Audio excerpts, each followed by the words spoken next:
So if you can't remove these quick release spring bars just by using your hands and bending it, the only way that you can get it out is by breaking these knobs off.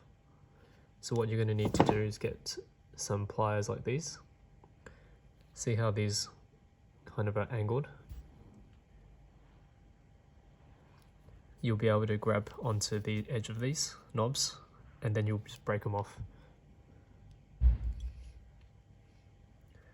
So what we'll need to do is just make sure the lever is about in the middle so that we can have clearance on both ends so that the pliers can grab onto them.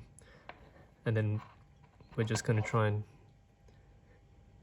catch that onto the edge of the pliers, and then once we've grabbed onto it, we're going to wiggle it and pull at the same time until it breaks off.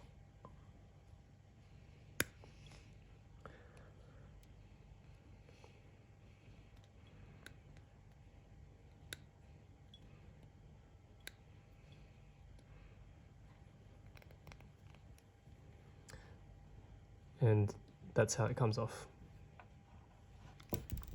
Once you're done, just grab the ends and then you can pull it out just like that.